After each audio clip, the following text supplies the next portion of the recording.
안녕하세요. 사연을 시작하기에 앞서 구독과 좋아요 부탁드려요. 감사합니다. 사연 시작해 볼게요. 저는 29의 아내를 만났습니다. 그때 아내는 25이었죠. 저는 어린 시절 교통사고로 부모님을 잃고 할머니 손에서 자랐어요. 고등학교 2학년 때 할머니마저 돌아가시고 나서는 정말 힘든 시간을 보냈습니다. 대학 진학은 꿈도 꾸지 못했고 당장 생계를 위해 일을 시작해야 했으니까요. 그렇게 몇 년을 버티면서 저는 조금씩 기술을 배웠습니다. 공사 현장에서 일하면서 배관 기술을 익혔고 용접 자격증도 땄죠. 대학을 나오지 못한 게 한으로 남았지만 그래도 제 손으로 배운 기술만큼은 누구에게도 뒤지지 않는다는 자신감이 생겼습니다. 아내를 만난 건 정말 우연이었습니다. 회사 근처 카페에서 약속이 있었는데 옆 테이블에 앉은 여자가 눈에 들어왔어요. 한눈에 봐도 정말 예쁜 사람이었습니다. 밝게 웃으며 친구와 이야기하는 모습이 마치 봄날의 햇살 같았죠. 그날 이후로 같은 시간에 그 카페를 자주 갔는데 신기하게도 그 여자도 자주 그곳에 있더라고요. 어느 날 저는 용기를 내서 말을 걸었습니다. 생각보다 아내는 쉽게 대답해줬고 그렇게 우리는 조금씩 친해졌어요. 아내는 정말 밝은 사람이었습니다. 늘 웃고 있었고 저는 점점 아내에게 빠져들었습니다. 데이트를 하면서 조금씩 아내에 대해 알게 됐는데 아내의 환경은 저와 정말 달랐어요. 아내는 여유로운 집안에서 자랐고 부모님의 보살핌 속에서 부족함 없이 지냈다고 했습니다. 25살이 될 때까지 한 번도 일을 해본 적이 없다고 하더군요. 대학도 다니다가 중간에 그만뒀고 그 후로는 그냥 부모님과 함께 살면서 용돈을 받았으며 지냈다고 했어요. 처음 그 말을 들었을 때 솔직히 놀랐습니다. 하지만 아내를 좋아하는 제 마음에는 변함이 없었습니다. 오히려 아내의 그런 순수함이 좋게 느껴지기도 했어요. 세상의 각박함을 모르고 자란 사람 특유의 맑음 같은 게 있었으니까요. 아내는 여전히 부모님 카드로 생활비를 쓰고 있었고 친구들과 만나거나 쇼핑을 할 때도 그 카드를 사용했습니다. 우리가 사귄 지 2년쯤 됐을 때 아내가 먼저 결혼 이야기를 꺼냈습니다. 결혼해서 둘이서 예쁘게 살고 싶다고 했어요. 저도 아내와 결혼하고 싶었지만 솔직히 걱정이 됐습니다. 아내는 한 번도 사회생활을 해본 적이 없었고 앞으로도 일할 생각이 없어 보였어요. 물론 제가 번듯한 직장에 다니고 있었고 나름대로 저축도 해뒀지만 아내를 온전히 책임지며 사는 건 또 다른 문제였으니까요. 그래서 조심스럽게 말했습니다. 조금만 더 돈을 모아서 여유가 생기면 결혼하자고요. 그런데 아내는 전혀 걱정하지 않는 표정으로 말했습니다. 결혼해도 자기는 부모님 카드를 계속 쓰면 되고 부모님께서 결혼 자금으로 2억을 지원해 주신다고 약속하셨으니 전혀 문제 없다고요. 저는 그 말을 듣고 더 당황스러웠습니다. 결혼은 우리 둘이 하는 건데 결혼한 후에도 부모님 카드를 쓴다는 게 이해가 가지 않았어요. 우리도 이제 성인이고 독립적으로 살아가야 하는 거 아닌가요? 하지만 아내는 그게 뭐가 문제냐는 듯이 말했고 오히려 제가 이상하게 고집을 부린다는 식으로 반응했습니다. 결국 저는 아내의 뜻을 따르기로 했습니다. 아내를 너무 사랑했고 아내 없는 삶은 상상할 수 없었으니까요. 그렇게 우리는 결혼을 준비하기 시작했습니다. 처음 예비 장인어른과 장모님께 인사드리러 갔던 날이 아직도 생생해요. 얼마나 떨렸는지 손에 땀이 계속 났습니다. 그런데 막상 만나뵈니 두 분은 정말 따뜻한 분들이셨어요. 제가 부모님 없이 자랐다는 이야기를 드리자 오히려 더 마음 아파하시면서 혼자 힘으로 이렇게 잘 자랐다며 대단하다고 칭찬해 주셨습니다. 하늘에 계신 부모님께서 정말 자랑스러워 하실 거라는 말씀에 눈시울이 뜨거워지기도 했어요. 식사하는 내내 정말 편안하고 따뜻한 분위기였습니다. 이런 가족의 온기를 느껴본 게 정말 오랜만이었어요. 장인어른은 인품이 훌륭하셨고 장모님도 세심하게 이것저것 챙겨주셨습니다.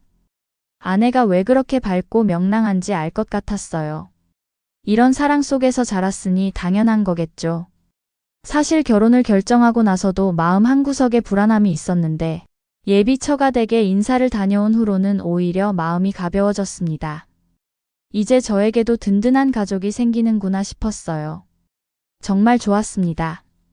결혼을 준비하면서 처가댁에서 신혼집을 마련해 주셨습니다.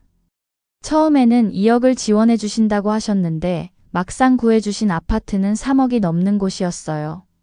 장인어른께서 사위도 자식인데 좋은 곳에서 살게 해주고 싶다며 웃으시던 모습이 기억납니다.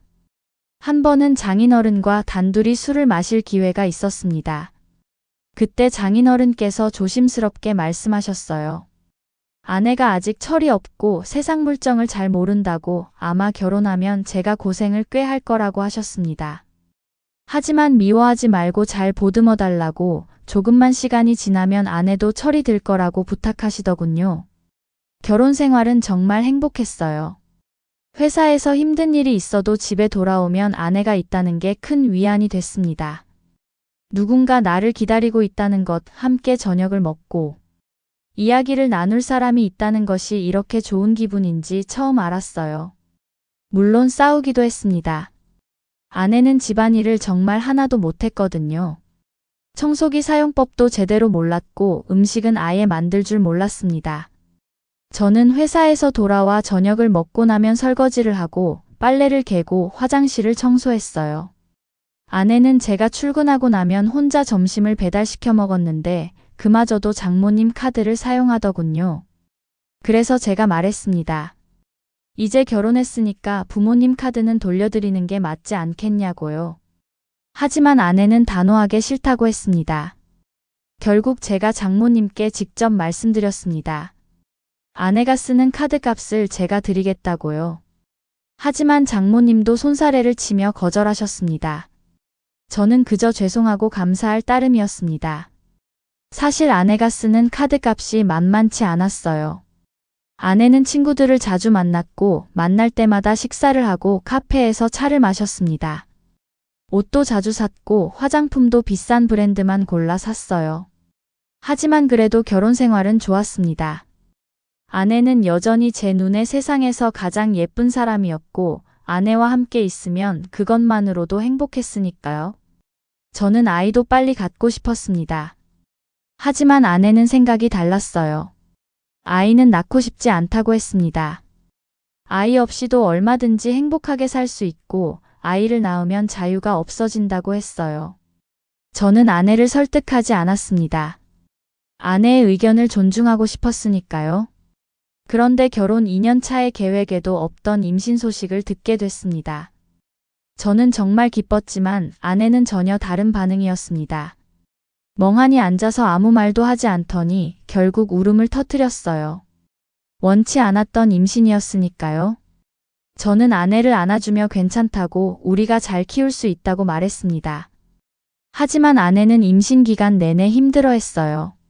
입덧이 심했고 배가 나오면서 자꾸 살이 찐다며 스트레스를 받았습니다. 거울을 볼 때마다 자기가 뚱뚱해졌다며 울기도 했어요. 저는 최대한 아내를 위로하고 도와주려고 했습니다. 아내는 점점 배가 불러왔고 출산 예정일이 다가올수록 불안해했습니다. 출산이 무섭다고 정말 할 수 있을지 모르겠다고 떨었어요. 그래도 다행히 아내는 건강한 딸아이를 낳았습니다. 하지만 출산 후 아내는 더 힘들어했습니다. 육아는 생각보다 훨씬 고된 일이었어요. 아이는 밤낮 없이 울었고 2~3시간마다 수유를 해야 했습니다. 아내는 제대로 잠을 자지 못해 늘 피곤해했고 신경이 날카로워졌어요. 저도 최대한 도와주려고 했지만 회사에 있는 시간이 길다 보니 한계가 있었습니다. 결국 장모님께서 거의 매일 우리 집에 오셔서 아이를 돌봐주시고 집안일도 해주셨어요. 장모님이 아이를 봐주시니 출산 후 4개월쯤부터 아내는 다시 외출을 하기 시작했습니다.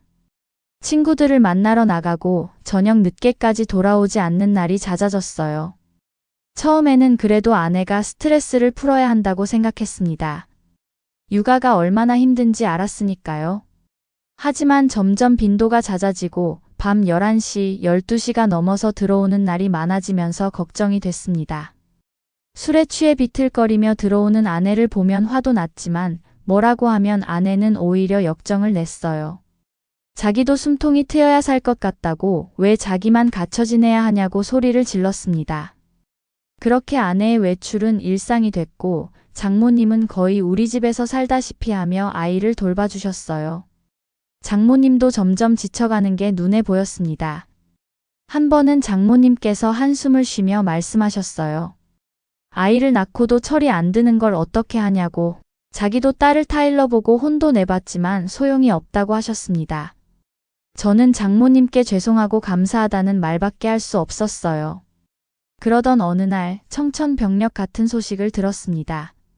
장인어른께서 쓰러지신 거예요. 급하게 병원으로 달려갔고 의사 선생님께 상태를 들었어요.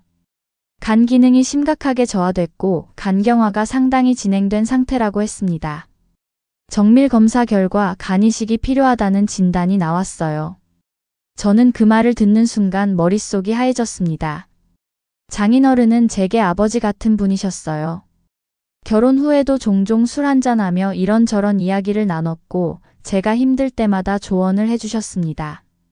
회사 일로 고민이 있을 때도 장인어른께 말씀드리면 현명한 해결책을 제시해 주셨어요. 그런 분이 간 이식을 받아야 한다니 믿기지 않았습니다. 의사 선생님은 가족 중에서 적합한 기증자를 찾아야 한다고 했습니다. 혈액형과 조직 적합성 검사를 해봐야 하는데 생체 기증이 가장 좋은 방법이라고 설명하셨어요. 저는 망설임 없이 검사를 받겠다고 했습니다. 아내도 검사를 받았고 장모님도 받으셨어요. 며칠 후 결과가 나왔는데 아내는 간의 크기가 맞지 않아 기증이 어렵다고 했습니다. 장모님은 나이와 건강 상태를 고려했을 때 부적합하다는 판정을 받으셨어요. 다행히 저는 적합하다는 결과가 나왔습니다. 혈액형도 맞았고 조직 적합성 검사에서도 문제가 없었어요. 간의 크기도 충분했고요. 의사 선생님께서 저를 기증자로 결정할 수 있다고 하셨을 때 정말 다행이라는 생각이 들었습니다. 저는 바로 하겠다고 말씀드렸어요. 하지만 장인어른과 장모님께서 오히려 걱정하셨습니다. 아직 젊은데 그래서야 되겠냐고 차라리 기증자를 기다려보자고 하셨습니다. 하지만 저는 단호하게 말씀드렸습니다. 제가 하겠다고. 장인어른은 제게 아버지 같은 분이시라고요. 기증자를 기다리다가 상태가 더 나빠지면 어떻게 하냐고 제가 할 수 있을 때 하는 게 맞다고 설득했습니다. 의사 선생님도 현실적으로 기증자를 기다리는 것보다 생체 이식이 더 안전하다고 말씀하셨어요. 장인어른의 상태가 그리 여유롭지 않다고 하셨습니다. 간경화가 진행 중이고 복수도 차기 시작했으며 황달 증상도 나타나고 있다고 했어요. 더 늦어지면 이식 수술 자체가 위험해질 수 있다는 말씀이었습니다. 결국 장인어른과 장모님께서 제 뜻을 받아들이셨고 수술 날짜가 잡혔습니다. 그리고 정신을 차렸을 때는 회복실이었어요. 온몸이 아팠고 특히 오른쪽 옆구리 부분이 욱신거렸습니다. 간호사가 와서 수술이 잘 끝났다고 장인어른도 무사히 이식받으셨다고 알려줬어요. 회복 기간은 생각보다 힘들었습니다. 처음 며칠은 일어나 앉는 것조차 고통스러웠어요. 기침을 하거나 웃을 때마다 수술 부위가 찢어질 것 같았습니다. 하지만 장인어른께서 건강해지셨다는 소식을 들으니 그 고통쯤은 견딜만 했어요. 장인어른은 저보다 빨리 회복되셨고 일주일 후쯤 제 병실로 찾아오셨습니다. 휠체어를 타고 오셔서 제 손을 잡으시며 한참을 우셨어요. 정말 고맙다고, 제가 아니었으면 어떻게 됐을지 모른다고 하셨습니다. 퇴원 후 장인어른과 장모님은 저를 더욱 잘 챙겨주셨습니다. 몸에 좋다는 음식은 뭐든지 사다 주셨고 제가 조금이라도 불편해하는 기색을 보이면 바로 걱정하셨어요. 장모님은 매일 우리 집에 오셔서 저를 위한 식사를 준비해 주셨고 장인어른은 회복에 도움이 되는 영양제며 건강식품을 사다 주셨습니다. 제가 서운할 정도로 고마워하시는 두 분을 보며 저는 오히려 미안한 마음이 들었어요. 사위도 자식인데 당연한 일을 했을 뿐인데 말이에요. 저는 한 달 정도 회사를 쉬고 점차 일상으로 돌아왔습니다. 아직 무거운 것을 들거나 격한 운동은 할 수 없었지만 일상생활에는 큰 지장이 없었어요. 간은 재생되는 장기라고 했고 의사 선생님께서도 몇 개월 지나면 거의 원래대로 돌아올 거라고 하셨습니다. 장인어른도 건강을 많이 회복하셨고 정기적으로 병원에 다니시며 관리를 받으셨어요. 그런데 문제는 아내였습니다. 제가 수술을 받고 회복하는 동안에도 아내는 여전히 밤늦게 들어오는 날이 많았어요. 장모님께서 아이를 봐주시니 아내는 더 자유로워진 것처럼 보였습니다. 저는 몸이 아파서 아내에게 뭐라고 할 힘도 없었고 그저 언젠가는 아내도 변하겠지 하는 마음으로 참았어요. 그러던 어느 날 밤 아내가 술에 취해 집에 돌아왔는데 모르는 남자가 아내를 부축하고 있었습니다. 저는 거실에서 TV를 보고 있다가 현관문이 열리는 소리에 나갔어요. 그리고 그 광경을 목격한 겁니다. 아내는 비틀거리고 있었고 30대쯤 돼 보이는 남자가 아내의 어깨를 잡고 있었어요. 저는 화가 치밀어 올랐지만 일단 침착하게 물었습니다. 누구냐고요? 그런데 그 남자가 오히려 저를 보며 물었습니다. 당신은 누구냐고요? 저는 남편이라고 대답했습니다. 그러자 남자는 그냥 친구라고 말하고는 가버렸어요. 아내는 소파에 쓰러지듯 앉더니 그대로 잠들어 버렸습니다. 저는 잠을 이룰 수 없었습니다. 아내를 안방으로 옮기고 이불을 덮어줬지만 온갖 생각이 머릿속을 휘저었어요. 새벽까지 잠들지 못하고 뒤척이다가 결국 아침이 됐습니다. 마침 그날은 토요일이었고 장인어른과 장모님께서 아이를 봐주러 오시기로 한 날이었어요. 두 분은 주말마다 우리 부부가 데이트라도 하라며 아이를 봐주셨습니다. 장인어른과 장모님께서 오셨을 때 아내는 아직 자고 있었습니다. 저는 두 분께 인사를 드리고 안방으로 들어가 아내를 깨웠어요. 아내는 머리가 아프다며 인상을 찌푸렸지만 일어나 앉았습니다. 어제 같이 온 남자는 누구냐고 물었더니 아내는 아무렇지 않은 표정으로 친구들이랑 술 마시다가 합석하게 돼서 같이 놀았다고 했어요. 저는 어이가 없었습니다. 친구들은 미혼이고 당신은 아이까지 있는데 똑같이 노는 게 말이 되냐고 다그치자. 아내는 오히려 갑갑하고 숨막힌다며 자기가 그 남자들이랑 뭘 했다고 그러냐고 아무 일도 없었는데 왜 그러냐는 거였습니다. 저는 그 자리에 있는 것 자체가 잘못된 거라고 했더니 그때 아내가 갑자기 말했습니다. 위자료 주면 되잖아. 얼마를 원해? 그럼 이제 나 좀 놔줘. 바로 그때 거실에서 장인어른과 장모님께서 들어오셨습니다. 두 분 모두 굳은 표정이었어요. 아마 안방에서 나는 소리를 다 들으신 모양이었습니다. 장인어른께서 낮고 무거운 목소리로 지금 무슨 소리를 하는 거냐고 물으셨어요. 아내는 아무 말도 하지 못했습니다. 그런데 장인어른께서 갑자기 아내의 뺨을 때리셨습니다. 저는 정말 놀랐습니다. 장인어른께서 그렇게 화를 내시는 모습은 처음 봤어요. 언제나 아내를 아끼고 사랑하시던 분이었거든요. 그리고 장인어른은 애보기 부끄럽지 않냐고 소리치셨어요. 도대체 너를 언제까지 기다려줘야 하는 거야? 제발. 철 좀 들어. 애는 1살, 2살 크고 있는데 왜 너는 아직도 그 모양이야? 놔달라는 말이 지금 내가 해도 되는 말이야? 한서방이 너를 놓는 날 우리도 너를 놓을 거야. 한서방도 내 자식이야. 네가 아무리 내 딸이어도 한 번만 더 그런 소리 하면 안 본다. 그날 이후 모든 게 바뀌었습니다. 장인어른과 장모님께서는 아내에게 주셨던 카드를 정지시켜 버리셨어요. 그리고 더 이상 아이를 봐주러 오시지 않았습니다. 아내는 처음으로 하루 종일 아이와 함께 있어야 했어요. 아침부터 저녁까지 아이를 돌보고 밥을 먹이고 기저귀를 갈고 재우는 모든 과정을 혼자 해야 했습니다. 처음 며칠은 정말 힘들어 보였어요. 아내는 울면서 제게 전화를 걸어 도와달라고 했지만 저는 회사에서 일을 하고 있었습니다. 퇴근하면 아내는 지쳐서 소파에 누워 있었고 집 안은 엉망이었어요. 아이는 울고 있었고 설거지는 쌓여 있었습니다. 하지만 시간이 지나면서 조금씩 변화가 보이기 시작했습니다. 아내가 점점 아이를 돌보는데 익숙해지더라고요. 서툴지만 분유를 타고 기저귀를 갈고 아이를 재우기 시작했어요. 한 달쯤 지났을 때 장모님께서 조심스럽게 제게 아내를 병원에 한번 데려가 보라고 말씀하셨습니다. 장모님께서 설명해 주셨어요. 아내의 행동이 단순히 철이 없어서가 아닐 수도 있다고, 출산 후 우울증일 가능성이 있다고 하셨습니다. 저는 그 말을 듣고 머리를 한 대 맞은 것 같았어요.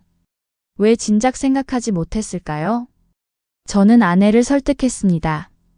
처음에 아내는 거부했지만 제가 계속 말하자 결국 함께 병원에 가기로 했어요. 정신건강의학과 선생님께서 아내와 오랜 시간 상담을 하셨고 결과는 심각한 산후 우울증이었습니다. 출산 후 호르몬 변화와 육아 스트레스, 그리고 원치 않았던 임신에 대한 죄책감이 복합적으로 작용했다고 하셨어요. 의사 선생님께서 말씀하셨습니다. 아내가 밖으로만 돌아다니려 했던 것도, 아이에게 무관심했던 것도 모두 우울증의 증상이었다고요. 도피처를 찾은 거라고 하셨습니다. 저는 그제야 아내를 이해할 수 있었어요. 아내도 힘들었던 거예요. 그걸 표현할 방법을 몰랐을 뿐이었습니다. 아내는 그날부터 적극적으로 치료를 받기 시작했습니다. 상담도 받고 약도 먹고 정기적으로 병원에 다녔어요. 장인어른과 장모님께도 아내의 상태를 말씀드렸고 두 분도 이해해 주셨습니다. 장모님께서는 눈물을 흘리시며 말씀하셨어요. 진작 알았더라면 딸을 그렇게 대하지 않았을 거라고요. 치료를 받으면서 아내는 조금씩 변하기 시작했습니다. 아이를 보는 눈빛이 달라졌고 웃음도 많아졌어요. 예전처럼 밝은 모습으로 돌아오기 시작한 겁니다. 지금 우리 딸은 3살이 됐습니다. 아내는 누구보다 아이를 사랑하는 엄마가 됐어요. 아침에 일어나면 제일 먼저 아이 방으로 가서 뽀뽀를 해주고 아이가 좋아하는 음식을 만들어줍니다. 예전에는 요리를 전혀 못했던 아내가 이제는 제법 솜씨가 좋아졌어요. 아이를 위해서라면 뭐든지 배우려고 노력하는 모습이 정말 대단해 보입니다. 저는 그런 아내를 보며 더 사랑하게 됐습니다. 힘든 시기를 이겨낸 아내가 자랑스럽고 엄마가 된 아내가 아름답게 느껴져요. 가끔 아내와 함께 그때 일을 이야기하곤 합니다. 아내는 그때가 정말 악몽 같았다고, 자기가 자기를 통제할 수 없었다고 말해요. 요즘 우리 가족은 주말마다 장인어른, 장모님과 함께 시간을 보냅니다. 공원에 가서 아이를 놀게 하고 함께 밥을 먹고 이야기를 나눠요. 아이는 할아버지, 할머니를 정말 좋아합니다. 그 모습을 보면 가슴이 따뜻해져요. 이게 바로 가족이구나, 이게 바로 행복이구나 싶습니다. 저에게 온전한 가족을 만들어준 아내에게 참 고맙고, 저를 자식으로 품어준 장인어른과 장모님께도 평생 감사하며 살아야겠습니다. 제 긴 이야기를 끝까지 들어주셔서 감사합니다. 구독과 좋아요, 알림 설정까지 잊지 마세요.